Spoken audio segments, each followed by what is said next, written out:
샬롬 평안하시죠? 오늘도 복된 날, 하나님의 놀라우신 은총 안에서 승리하는 날 되시기를 축원합니다. 여러분 혹시 하나님께서 보여주시는 길, 그리고 하나님께서 내게 요구하시는 생각이 내 생각과는 전혀 다를 때를 경험해 보신 적이 있으십니까? 아무리 생각해 봐도 그렇게 하는 것은 문제를 해결할 수 있는 길이 아닌데에도 하나님께서는 계속해서 그 길로 가라고 강요하시는 체험을 가지신 적은 없으셨느냐 그 말입니다. 하나님께서 그 방법을 강요하실 때 여러분의 마음은 어떠했습니까? 예레미야를 통해 하나님께서 이스라엘 백성들에게 보여주시는 길, 죽는 길과 사는 길, 둘 중에 하나를 선택하라 하시는 말씀은 그 어느 것도 이스라엘 백성들은 선택하기 쉽지 않은 길이었습니다. 오늘 본문 예레미야 21장 8절부터 14절까지 함께 읽겠습니다.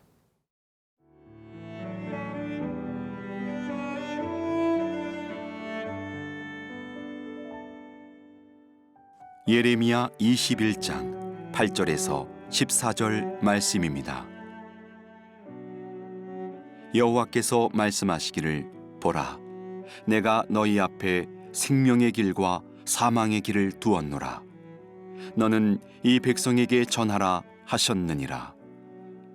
이 성읍에 사는 자는 칼과 기근과 전염병에 죽으려니와 너희를 애워싼 갈대아인에게 나가서 항복하는 자는 살 것이나 그의 목숨은 전리품같이 되리라. 여호와의 말씀이니라.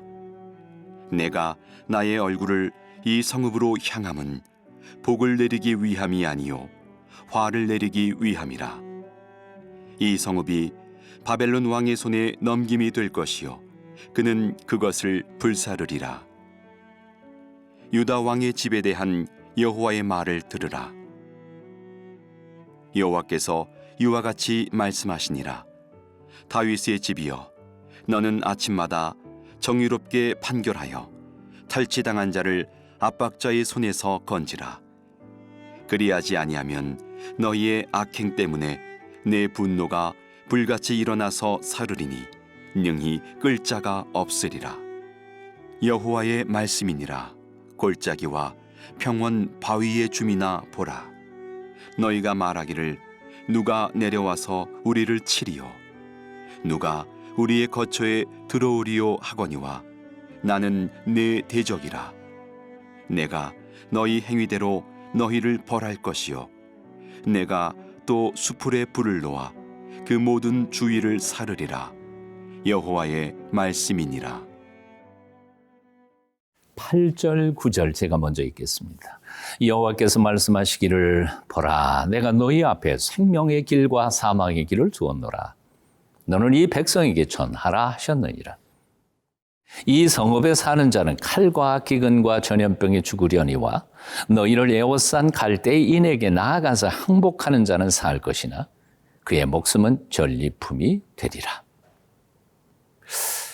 범죄한 유다 백성들, 그리하여 적국 바벨론의 군인들에게 포위당한 이스라엘 백성들에게 하나님께서는 두 길을 제시하십니다. 생명의 길과 사망의 길. 다른 말로 표현하면 사는 길과 죽는 길을 보여주시는 것입니다. 그러면서 선택하라고 명령하십니다. 더 구체적으로 말하면 성 밖으로 나아가 바벨론 군대에게 항복하면 사는 길이지만 성 안에 머물러 있으면서 계속 싸운다면 그게 죽는 길이라고 말씀하시는 것입니다. 사실 이 두 길 중에 어느 하나도 이스라엘 백성들에게는 선택하고 싶은 길은 없었습니다. 누가 성 안에서 그냥 죽고 싶겠습니까? 아무리 살고 싶어도 누가 적군들에게 투선 들고 항복해서 구차한 삶을 연명하고 싶겠습니까? 사실 이 둘 중 어느 길도 가고 싶지 않은 길이었을 것입니다. 그럼에도 불구하고 여호와 하나님은 재촉하십니다. 선택하라, 선택하라, 결단하라. 시간이 없다는 것입니다. 그러면서 이렇게 말씀하십니다. 10절입니다. 여호와의 말씀이니라. 내가 나의 얼굴을 이 성읍에 향함은 복을 내리기 위함이 아니요 화를 내리기 위함이라. 이 성읍이 바벨론 왕의 손에 넘김이 될 것이요 그는 그것을 불사르리라. 한마디로 더 이상 희망이 없다는 겁니다. 하나님께서는 이미 결심하셨습니다. 심판하기로 끝내기로 결단하신 것입니다. 하나님의 결심을 누가 바꿀 수 있겠습니까? 하나님의 심판의 손길을 누가 막을 수 있겠습니까? 죽기보다 더 싫은 선택일지라도 살기 위해서라면 이제 적군들 앞에 두 손 들고 나아가 항복해야 할 것입니다. 그것만이 하나님께서 보여주시는 유일한 살 길이었던 것입니다. 도대체 어쩌다가 이런 일이 그들에게 임하게 된 것입니까? 이유는 간단합니다. 그동안 유다 백성들은 하나님의 말씀에 귀 기울여 살지 않았습니다. 순종하지 않았습니다. 말씀대로 순종하며 하나님의 뜻을 온전히 이루지 않았습니다. 오히려 그 말씀을 무시하고 거역하고 제 멋대로 본능대로 살았습니다. 하나님을 향한 온전한 신앙은 회복하지 못한 채 우상 숭배하고 그들을 구원하신 하나님의 마음을 아프게 했습니다. 그 죄악의 냄새가 온 하나님의 택한 도성인 예루살렘에서 더럽고 부패한 냄새로 하나님의 코에 찔리게 될 뿐이었습니다. 하나님께서는 이제 당신의 백성들을 처절한 선택을 강요할 수밖에 없으셨던 것입니다. 이제 우리 자신을 돌아봅니다.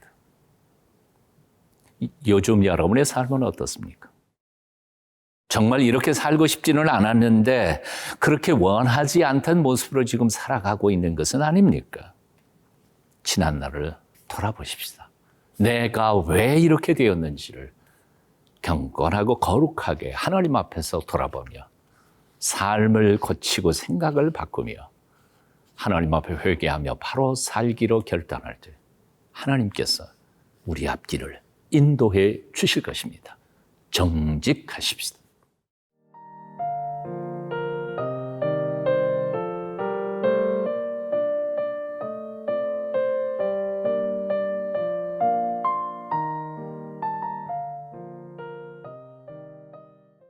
하나님의 사랑을 받던 예루살렘, 의의 백성 유다가 어찌하다가 이렇게 내몰리게 되었습니까? 어쩌다가 이렇게 선택 아닌 선택, 최악의 선택을 해야만 했습니까? 여호와 하나님께서는 유다 왕의 집에 다시 한번 경고의 말씀을 주십니다. 11절 12절이죠. 유다 왕의 집에 대한 여호와의 말을 들으라. 여호와께서 이와 같이 말씀하시느니라. 다윗의 집이여 너는 아침마다 정의롭게 판결하여 탈취한 당한 자를 압박자의 손에서 건지라. 그리하지 아니하면 너희의 악행 때문에 내 분노가 불같이 일어나서 사르리니 능히 끌 자가 없으리라. 다윗의 집, 유다 여왕가에 주시는 하나님의 명령은 한마디로 정의로 나라를 다스리라는 것이었습니다. 그 땅에 사는 사람 중에 억울한 사람이 없도록 하라는 겁니다. 힘 있다고 함부로 남을 압박하는 일이 없도록 하라는 것이었습니다. 만일 그렇게 하지 않는다면 하나님의 분노가 일어나 모두를 살을 텐데 아무도 그 분노의 심판을 가로막을 수 있는 자가 없을 것이라고 말합니다. 그런데 가슴 아프게도 유다의 왕들은 그렇게 공평과 정의를 행하지 않았습니다. 그 땅 거민들까지 합세해서 공의의 하나님을 멸시하며 감히 대적했습니다. 13절입니다. 여호와의 말씀이니라. 골짜기와 평원 바위의 주민아 보라. 너희가 말하기를 누가 내려와서 우리를 치리요 누가 우리의 거처에 들어오리요 하거니와 나는 내 대적이라. 그렇게 불법으로 불의하게 불순종하면서 살면서도 그렇게 방자했던 백성들은 이렇게 말합니다. 누가 감히 우리 땅에 와서 우리를 해할 것인가? 그런데 하나님은 그런 방장한 백성들에게 선포하십니다. 내가 바로 내 대적이라. 14절 읽어봅니다. 내가 너희 행위대로 너희를 벌할 것이요 내가 또 수풀의 풀을 놓아 그 모든 주위를 사르리라. 여호와의 말씀이니라. 대적 중에 가장 무서운 대적이 누굴까요? 다름 아닌 우리 인생의 주인이 아니시겠습니까? 그분께 밑보이고서야 어느 누가 감히 살아남기를 바라겠습니까? 이런 점에서 유다 백성들에게 가장 큰 위협은 바벨론이 아니었습니다. 바로 그들을 애굽에서 구원하여 오신 구원자이신 여호와 하나님이셨습니다. 그 하나님의 말씀대로 살지 못한 그들에게 이제는 하나님은 더 이상 구원자가 아니라 심판자가 되시는 것이었습니다. 이런 점에서 바벨론 느부갓네살은 단지 하나님께서 들어 쓰시는 몽둥이일 뿐이었습니다. 그런데도 유다 백성들은 그 몽둥이는 무서워했지만 몽둥이를 들고 쓰시는 하나님 여호와는 무서워할 줄 몰랐던 것입니다. 사랑하는 여러분, 오늘 혹시 시련과 역경을 만나면서 그 시련과 역경만 바라보며 절망하고 있지는 않으십니까? 오히려 그 시련과 역경을 허락하시면서 우리를 연단하시고 우리에게 복 주시기를 기뻐하시는 사랑의 아버지 하나님을 바라보아야만 하는 것 아닐까요? 긍휼과 사랑이 풍성하신 하나님은 우리에게 맷때리기를 기뻐하시는 분은 아니십니다.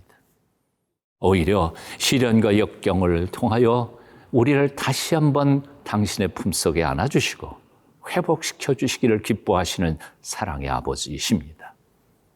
그분 앞에 돌아오십시오. 엎드리십시오. 주께서 회복시켜 주실 것입니다. 기도하겠습니다. 우리가 올곧게 살아가기를 원하시는 아버지의 하나님, 잘못 곁길로 나아갈 때에도 우리를 버리지 말아주시고 미숙하고 어리석은 우리를 불쌍히 여겨 주시옵소서. 매를 들어서라도 우리를 구원의 길로 인도해 주시옵소서. 예수님 이름으로 기도합니다. 아멘.